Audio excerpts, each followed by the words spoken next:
सुप्रभात बच्चों, आज हम पढ़ेंगे पाठ 9 बापू का पत्र।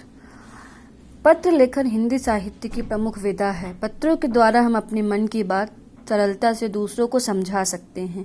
पत्र दूर बैठे व्यक्ति तक अपने विचार पहुंचाने का एक बहुत ही उपयोगी साधन है। गांधी जी के पत्र भारतीय साहित्य के क्षेत्र में एक विशेष स्थान रखते हैं।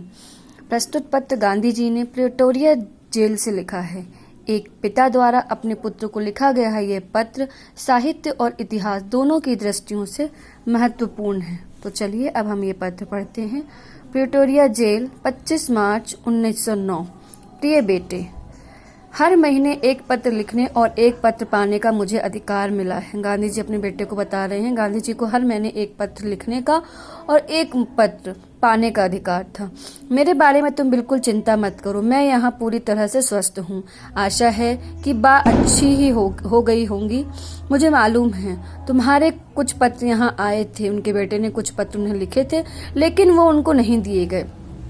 फिर भी डिप्टी गवर्नर बहुत सज्जन इंसान हैं। उनसे मुझे मालूम हुआ कि बा का स्वास्थ्य अब सुधर रहा है। अब मैं कुछ तुम्हारे बारे में कहना चाहूँगा। गांधी जी अपने बेटे के बारे में उससे कह रहे हैं, तुम कैसे हो? मैं ये जानता हूँ कि तुम अपनी शिक्षा से असंतोष है, मतलब तुम्हें अपनी शिक्षा से संतोष नहीं है। यहाँ जेल में मैंने खूब पढ़ा है। इस पढ़ाई से मैंने समझा कि केवल अक्षर ज्ञान होना ही सच्ची शिक्षा नहीं होती है। गांधी जी अपने बेटे को समझा रहे हैं कि केवल अक्षर ज्ञान ही सच्ची शिक्षा नहीं है। सच्ची शिक्षा तो चरित्र निर्माण और कर्तव्य का बोध है। यदि दृष्टिकोण सही है, अगर हमारा सोचने का तरीका सही है, तो तुम सच्ची शिक्षा प्राप्त कर सकते हो। आजकल तुम्हें अपनी बीमार माँ की सेवा का अवसर मिला है और अपने भाई रामदास और देवदास को भी तुम संभाल रहे हो। आमोद प्रमोद, मनोरंजन एक निश्चित आयु तक ही शोभा देता है। ये गांधी जी अपने बेटे से कह रहे हैं। 12 वर्ष की उम्र के बाद बच्चों को अपने कर्तव्य और जिम्मेदारी का भान होना अर्थात ज्ञान होना चाहिए। उन्हें अपने आचार विचार में सत्य और अहिंसा के प्रयोग की चेष्टा करनी चाहिए। जब मैं तुमसे काफी छोटा था, वे अपने गांधी जी अपने बचपन के बारे में बता रहे हैं अपने बेटे को, तो मुझे स्वयं अपने पिता की सेवा करने में बहुत आनंद मिलता था। दूसरों पर निर्भर रहने की जगह अपने काम खुद करना अधिक सुखद है। हमें बहुत आनंद मिलता है अगर हम अपने काम खुद करते हैं।